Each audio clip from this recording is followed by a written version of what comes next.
కీర్తనలు 99వ అధ్యాయం. యెహోవా రాజ్యము చేయుచున్నాడు, జనములు వణకును. ఆయన కెరూబుల మీద ఆసీనుడైనాడు, భూమి కదలను. సియోనులో యెహోవా మహోన్నతుడు, జనములన్నిటికీ పైన ఆయన హెచ్చియున్నాడు. భయంకరమైన నీ గొప్ప నామమును వారు స్తుతించెదరు. యెహోవా పరిశుద్ధుడు. యథార్థతను బట్టి నీవు న్యాయమును ప్రేమించు రాజును స్థిరపరిచున్నావు. యాకోబు సంతతి మధ్య నీవు నీతి న్యాయములను జరిగించి ఉన్నావు. మన దేవుడైన యెహోవాను ఘనపరచుడి, ఆయన పాదపీఠం ఎదుట సాగిలపడుడి. ఆయన పరిశుద్ధుడు. ఆయన యాజకులలో మోషే అహరోనులు ఉండిరి. ఆయన నామమును బట్టి ప్రార్థన చేయువారిలో సమూయేలు ఉండెను. వారు యెహోవాకు మొరపెట్టగా ఆయన వారికి ఉత్తరమిచ్చెను. మేఘస్తంభములో నుండి ఆయన వారితో మాట్లాడెను. వారు ఆయన శాసనములను అనుసరించిరి. ఆయన తమకిచ్చిన కట్టడను వారు అనుసరించిరి. యెహోవా మా దేవా, నీవు వారికి ఉత్తరమిచ్చితివి. వారి క్రియలను బట్టి ప్రతీకారము చేయుచునే వారి విషయంలో నీవు పాపము పరిహరించు దేవుడవైతివి. మన దేవుడైన యెహోవా పరిశుద్ధుడు. మన దేవుడైన యెహోవాను ఘనపరచుడి. ఆయన పరిశుద్ధ పర్వతం ఎదుట సాగిలపడుడి. చూస్తున్నటువంటి ఈ 93వ అధ్యాయం నుంచి ఈ 100వ కీర్తన వరకు దేవుడు రాజ్యం చేయుచున్నాడు అనేటువంటిది కనపడుతుంది.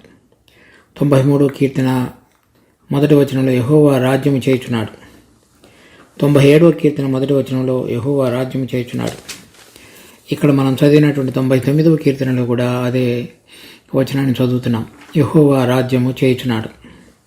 ఇది మన ప్రభు అయిన యేసుక్రీస్తు రెండవసారి తిరిగి వచ్చిన తర్వాత ఇశ్రాయేలు మీదకి లేచినటువంటి శత్రువులందరినీ కూడా హతం చేసిన తర్వాత ఆయనకు వ్యతిరేకంగా లేచినటువంటి అంధకార సంబంధమైన శక్తుల యొక్క ప్రభావం అంతటినీ కూడా పారద్రోలి ఎవరిని ఏ ఏ స్థానాలలో ఉంచబడిన తర్వాత దేవుడు తన కుమారుడైన ప్రభు అయిన యేసుక్రీస్తుని రాజుగా అభిషేకించిన తర్వాత వ్రాయబడినటువంటి ప్రవచనంగా రాయబడినటువంటి పాట కీర్తన. ఇది కీర్తనలు 2వ అధ్యాయంలో చూస్తే 6వ వచనం. నేను నా పరిశుద్ధ పర్వతమైన సియోను మీద నా రాజును ఆసీనునిగా చేసి ఉన్నాను. ఇక్కడ మనం చదువుతున్నటువంటి 2వ వచనంలో కూడా 99 2వ వచనంలో సియోనులో యెహోవా మహోన్నతుడు, జనములన్నిటికీ పైన ఆయన హెచ్చి ఉన్నాడు.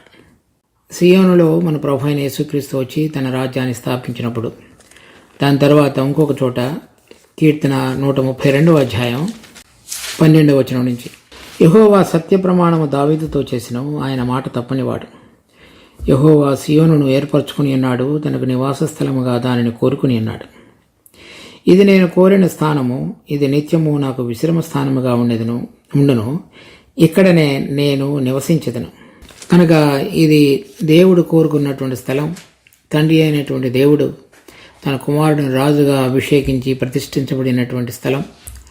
ఆ స్థలంలో మన ప్రభు అయిన యేసుక్రీస్తు కొలువుదీరి తన రాజ్యాన్ని చేయుతున్నటువంటి సమయంలో వ్రాయబడినటువంటి కీర్తన.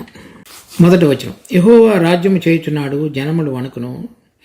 ఆయన కెరూబుల మీద ఆసీనుడై ఉన్నాడు, భూమి కదలను. ఆయన రాజ్యం చేయక మునుపు అంటే భూమి మీద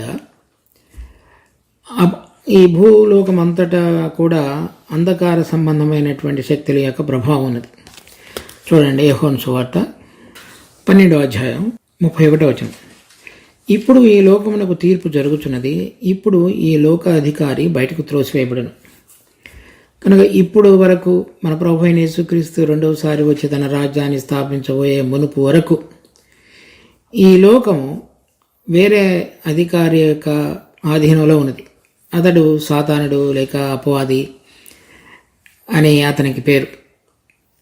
తర్వాత 15వ అధ్యాయం 30వ వచనం.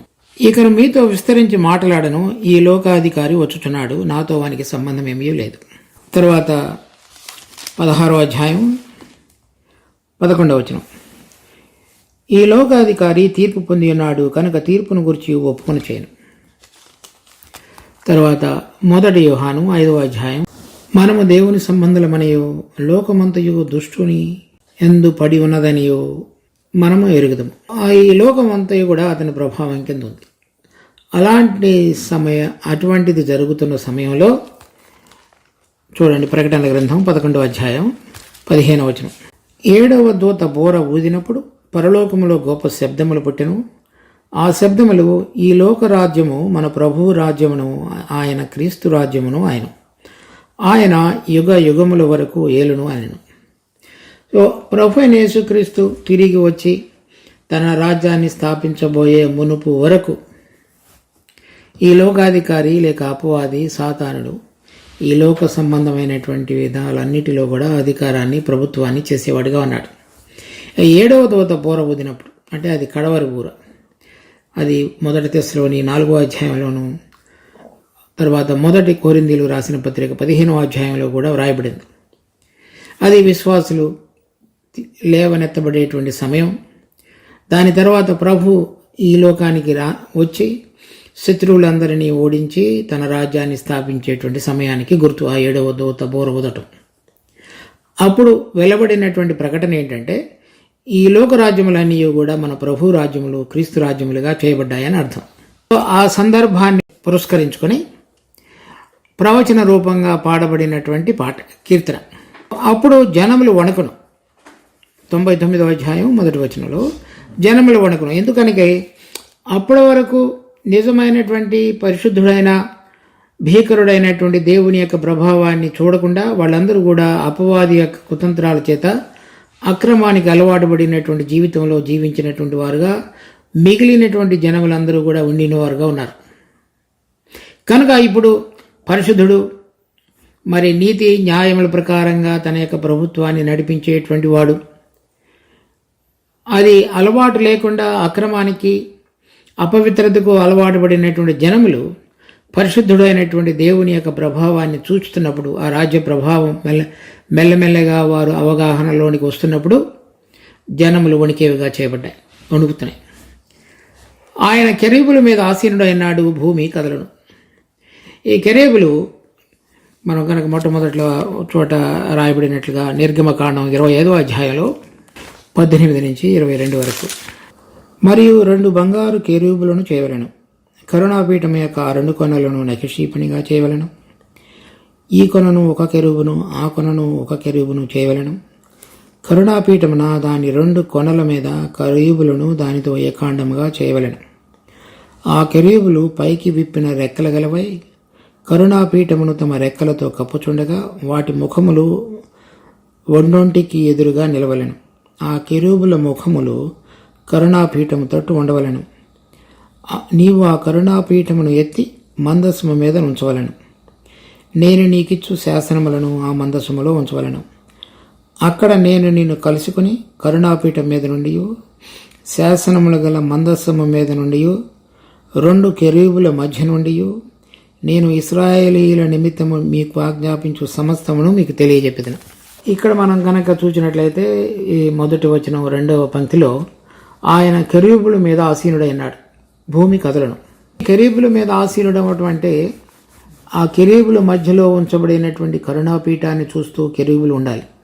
అంటే ఆ కెరూబుల మధ్యలో ఉంచబడినటువంటి కరుణాపీఠం, దాని మీద ఉన్నటువంటి ఆ కరుణాపీఠం మీద నుండి శాసనము గల మందసము మీద నుండి 2 కెరూబుల మధ్య నుండి నేను ఇశ్రాయేలీయుల నిమిత్తము మీకు ఆజ్ఞాపించు సమస్తమును నీకు తెలియజెప్పెదను.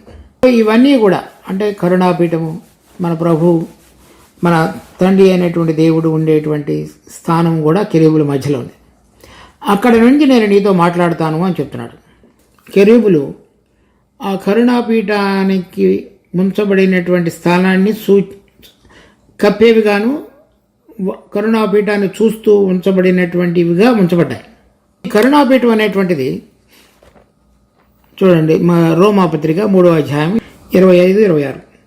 పూర్వము చేయబడిన పాపములను దేవుడు తన ఓరిమి వలన ఉపేక్షించినందున ఆయన తన నీతిని కనపరచవలనని క్రీస్తు యేసు రక్తమునందలి విశ్వాసము ద్వారా ఆయనను కరుణాధారముగా బయలుపరచును. ఈ కరుణాధారమైనటువంటి మాట ఇక్కడ మనం చదువుతున్నటువంటి నిర్గమకాండం 25వ అధ్యాయంలో చెప్పబడినటువంటి కరుణాపీఠం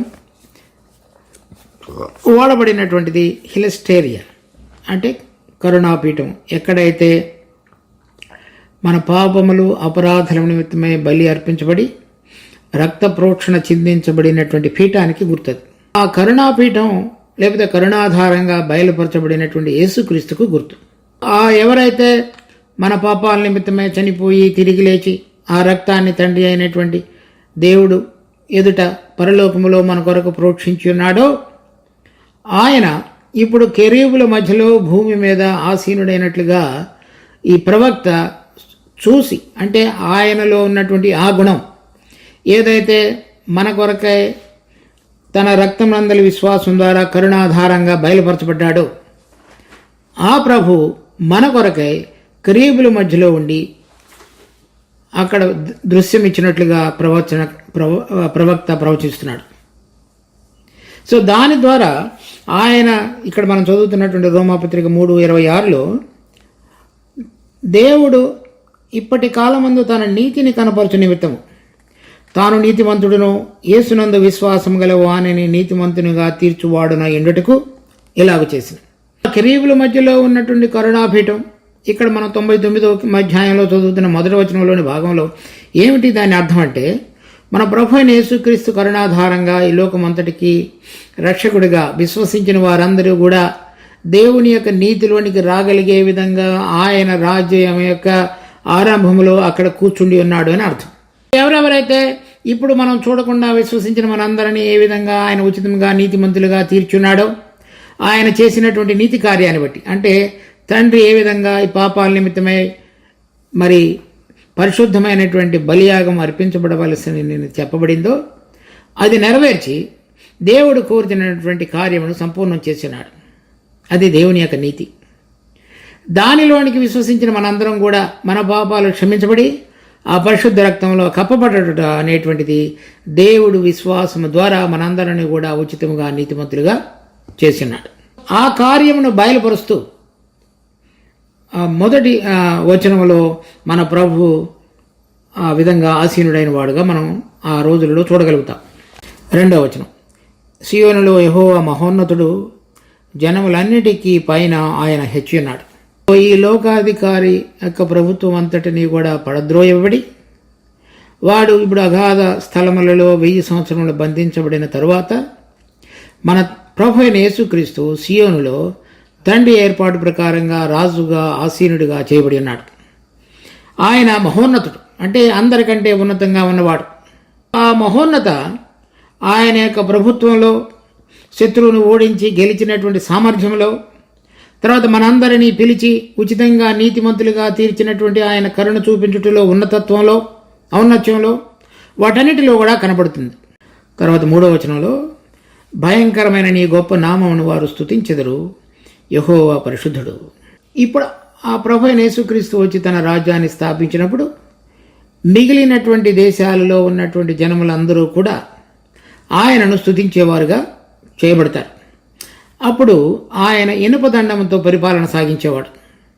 తర్వాత ప్రతి నాలుక ఆయనే ప్రభునియు, తర్వాత ప్రతి మోకాలు ఆయన నామమును వంగుననియు మనం ఫిలిప్పీ పత్రిక 2వ అధ్యాయంలో చదివినట్లుగా ఆ రోజుల్లో జరగబోతుంది. కనుక జనములందరూ కూడా, ఇశ్రాయేలులు మాత్రమే కాకుండా అందరూ కూడా ఆయనను రాజుగా గుర్తెరిగి ఆయన ప్రభు అని స్తుతించేవారుగా చేయబడతారు. కారణం చెప్తున్నాడు ఏమని అంటే, భయంకరమైన నీ గొప్ప నామమును వారు స్తుతించెదరు, యెహోవా పరిశుద్ధుడు. ఎందుకు ఆయనను సూచిస్తారు అంటే, యెహోవా పరిశుద్ధుడు. ఈ పరిశుద్ధుడు అనేటువంటి మాటకు అర్థం ఏంటంటే ప్రత్యేకపరచబడిన వాడు. ఇప్పటి వరకు ఉన్నటువంటి ఈ లోకాధికారి యొక్క ప్రభావం చేత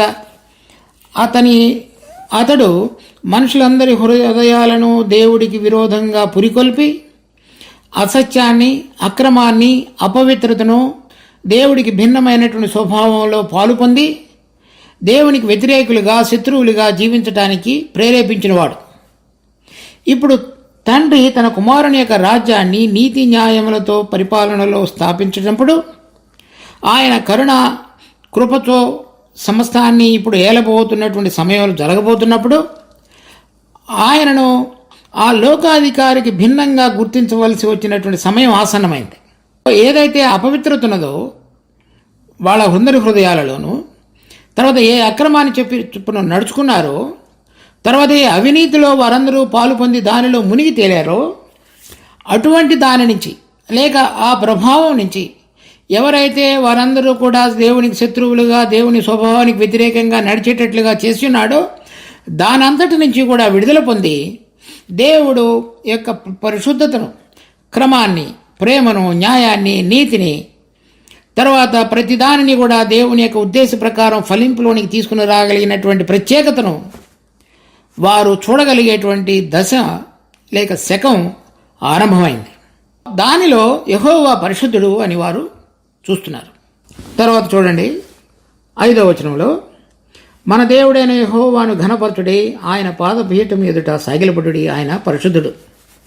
ఇక్కడ కూడా మరలా ఆయనను మనం ఆరాధించటానికి ఎటువంటి విధంగా ఉండాలో, ఎందుకు ఉండాలో చెప్తున్నాడు. ఆయన పరిశుద్ధుడు అంటే లోకంలో ఉన్నటువంటి వాటన్నిటికీ భిన్నంగా ఏమాత్రం కూడా మడత, ఎటువంటిది మనం ఏదైతే అపవిత్రని అనుకుంటున్నామో అటువంటిది కాకుండా, తర్వాత దేవుడు అనేటువంటి ఆ నిత్యత్వములో ఎల్లప్పుడూ సదాకాలము ఏమాత్రము కూడా మన ప్రభు అయిన యేసుక్రీస్తులో పాపము లేకుండా జీవించినటువంటి జీవితానికి గుర్తును చూడగలిగే విధంగా ఆయన పరిశుద్ధుడిగా ఉన్నాడు కనుక ఆయన పాదపీఠం ఎదుట సాగిలపడండి. తర్వాత 9వ వచనంలో, మన దేవుడైన యెహోవా పరిశుద్ధుడు, మన దేవుడైన యెహోవాను ఘనపరచుడి, ఆయన పరిశుద్ధ పర్వతం ఎదుట సాగిలపడుడి. ఇక్కడ కూడా ఆయనను ఆరాధించే విషయాన్ని గురించి చెప్తున్నారు. 5వ వచనంలో సాగిలపడుట, ఇక్కడ కూడా ఆయన పరిశుద్ధ పర్వతం ఎదుట, ఆయన అంటే ఆయన ఉండేటువంటి స్థలంలో కూడా మీరు ఆ సియోను పర్వతం మీద ఎదుట సాగిలపడండి. అన్యజనులు దేవుడిని ఎరగక అపవాదిని, అక్రమాన్ని, అబద్ధమునకు జనకుడైనటువంటి వాడన్నిటినీ కూడా పూజించుతూ వచ్చిన జనములందరూ కూడా దేవుని యొక్క నీతి న్యాయములు, తర్వాత పరిశుద్ధత, తర్వాత దేవుని యొక్క క్రమాన్ని ఈ సృష్టి అంతటిలో కూడా ఇప్పుడు పునఃస్థాపించబడిన తరువాత ఆయన యొక్క మహత్యాన్ని రుచిచూచి ఆయన యొక్క పరిశుద్ధతను గుర్తెరిగి వారి పాత జీవితాలకు భిన్నంగా ఉన్నటువంటి జీవితాన్ని చూసి ఇప్పుడు ఆయన యొక్క పరిశుద్ధత ఎదుట మీరు ఆయన పాదపీఠం ఎదుట సాగిలపడండి, ఆయన పరిశుద్ధ పర్వతం మీద మీరు సాగిలపడండి అని చెప్తున్నారు. వీటన్నిటిలో కూడా కనుక మనం చూసినట్లయితే మొట్టమొదటి ఈ పరిశుద్ధుడు అనేటువంటి మాట హెబ్రీ భాషలో కాదోష్ అని రాయబడింది. ఈ కాదోష్ అనే మాటకు అర్థం ఏంటంటే ఒక అర్థం ప్రతిష్ఠితము అని, అంటే యెహోవా పరిశుద్ధుడు, తర్వాత ఆయనను గురించి ఆరాధించేటువంటి వారు, ఆయన ఎదుట సాగిలపడేటువంటి వారు గురించి ఏమి రాయబడిందంటే మొట్టమొదటిసారి వాడబడిన మాట ఇక్కడ వాడబడింది. నిర్గమకాండం 19వ అధ్యాయం 6వ వచనం, సమస్త భూమియు నాదే కదా, మీరు నాకు యాజక రూపమైన రాజ్యముగాను పరిశుద్ధమైన జనముగాను ఉందరని చెప్పింది. ఈ పరిశుద్ధమైనటువంటి మాట ఇక్కడ మనం చదువుతున్న పరిశుద్ధుడు అనే మాట ఒకటే, కాదోష్. దేవుడు ఏం చెప్తున్నాడంటే ఇశ్రాయేలులకి వారందరినీ కూడా ఐగుప్తు దాసత్వంలో నుంచి విడుదల కలుగు చేసిన తర్వాత భూమి మీద ఉన్న జనాలన్నిటిలో కూడా వారిని రాజులైనటువంటి పరిశుద్ధమైన యాజక పరిశుద్ధ జనంగా నేను ఏర్పరచుకుని ఉన్నానని చెప్తున్నాడు. అంటే దేవుడికి ప్రతిష్ఠితమైనటువంటి జనం అని అర్థం. వారు ఆ విషయంలో తప్పిపోవడం చేత ఆ గొప్ప ఆధిక్యతను వారు కోల్పోయారు. కేవలం అది లేవీలకు మాత్రమే దక్కింది ఆ యాజకత్వం అనేటువంటిది. ఈ పరిశుద్ధ జనంగా ఉండటం అనేటువంటిది తప్పిపోయింది. సో ఇక్కడ మనం ఈ కీర్తనలో మళ్ళా ఏం చదువుతున్నామంటే యెహోవా పరిశుద్ధుడు, యెహోవా పరిశుద్ధుడు, యెహోవా పరిశుద్ధుడు అని 3 సార్లు చెప్పబడిన చోట ఆయన ఎదుట సాగిలపడటంలో లేక ఆయన పాదపీఠం ఎదుట సాగిలపడటంలో, ఆయన పరిశుద్ధ పర్వతం మీద సాగిలపడటంలో ఏం చెప్తున్నారంటే మేము గతంలో అక్రమాన్ని, అవినీతిని, అపవిత్రతను ప్రేమించి అన్యదేవతల వైపు వెళ్ళిపోయినటువంటి, ప్రతిష్ఠించబడకుండా మా స్వేచ్ఛానుసారంగా జీవించిన జీవితాలన్నిటినీ కూడా మేము విడిచిపెట్టి పరిశుద్ధుడు అయిన నిన్ను మేము గుర్తెరిగి నీ కొరకు మమ్మలను మేము ప్రతిష్ఠించుకొని, ప్రత్యేకపరుచుకొని, వేరుపరుచుకొని నీ కోరిన విధంగా జీవించగలగటానికి మా హృదయాలను సమర్పించుకుంటూ నీ ఎదుట సాగిలపడుతున్నాం అని ఇశ్రాయేలీలు. తర్వాత అన్యజనులుగా ఉన్నవారు, వారు ఏ ప్రభావము, చీకటి అంధకార సంబంధమైన శక్తుల యొక్క ప్రభావం చేత నడిపించబడి నిజమైనటువంటి దేవుని ఎరగకుండా జీవించినటువంటి వారి జీవితాలు ఎంత కళంకమై భ్రష్టు పట్టి దేవుడు సృష్టించినటువంటి సృష్టి యొక్క ఉన్నతమైన ఉద్దేశాన్ని కాకుండా వేరైన విధంగా జీవించారు. ఆ జీవితం నుంచి మేము విడుదల పొంది ఇప్పుడు దేవుని యొక్క పరిశుద్ధతలో పాలు పొందటానికి మమ్మల్ని మేము ప్రతిష్ఠించుకున్న వారమై మీ ఎదుట సాగిలపడుతున్నాము అని చెప్తున్నారు. ఎప్పుడైతే దేవుని యొక్క పరిశుద్ధతను మనం గుర్తెరగగలుగుతామో, మనలో ఉన్నటువంటి దేవునికి వ్యతిరేకంగా ఉన్న స్వభావాన్ని చూడగలుగుతామో, అప్పుడు దేవుడిని ప్రేమించుతున్న కొలది ఆయనలో ఉన్న పరిశుద్ధతను మనం గుర్తెరగగలిగి ఆ విధంగా ఉండటానికి మనం ఆయనను ఎదుట మనం ప్రతిష్ఠించుకున్నప్పుడల్లా ఆయన మనకు అనుగ్రహించినటువంటి పరిశుద్ధాత్మ దేవుడు మనలో ఆయన పరిశుద్ధత వైపు నడవగలిగేటట్లుగా మనందరికీ కృప చూపించేవాడుగా ఉన్నాడు. ఈ దినాలలో విశ్వాసులమైన మనకే విధంగా వర్తించేదిగా ఉన్నది. చూడండి, నిర్గమకాండం 28వ అధ్యాయం 36వ వచనం. మరియు నీవు మేలిమి బంగారు రేకు చేసి ముద్ర చెక్కునట్లు దాని మీద యెహోవా పరిశుద్ధుడు అను మాట చెక్కవలను. ఇక్కడ కింద మార్జిన్లో యెహోవాకు ప్రతిష్ఠితము అని రాయబడింది. తలపాగా మీద ఉండబడినటువంటి ఆ బంగారు రేకు మీద చెక్కబడినటువంటి మాట ఏమిటంటే యెహోవాకు ప్రతిష్ఠితం, లేక యెహోవా పరిశుద్ధుడు అని రాయబడింది. లేక పరిశుద్ధుడన్నా ప్రతిష్ఠితమన్నా ఒకటే. అది దేవుడి యొక్క స్వభావాన్ని చూస్తున్నప్పుడు యెహోవా పరిశుద్ధుడు. అదే ఇంకొక మనిషి తల మీద ఉన్నప్పుడు అతను చెప్తున్నాడు, అహరోను చెప్తున్నాడు, ఆ పాగా మీద వ్రాయబడినటువంటి బంగారు రేకు మీద వ్రాయబడినటువంటి ముద్రించబడిన అక్షరాలు ఏం చెప్తున్నాయంటే, అహరోను ఏం చెప్తున్నాడంటే నేను యెహోవాకు ప్రతిష్ఠితుడను అని. ఇప్పుడు విశ్వాసులమైన మనందరం కూడా పరిశుద్ధమైనటువంటి యాజక సమూహంగా ఆయనకు ఏర్పరచబడినటువంటి జనంగా ఉండాలి అంటే ఆయన పరిశుద్ధతను గుర్తెరిగి ఆ పరిశుద్ధతను ప్రేమించి ఆయన కొరకు ప్రతిష్టపరచుకున్నటువంటి ప్రత్యేకపరచబడినటువంటి జీవితం కలిగిన వాళ్ళని అర్థం.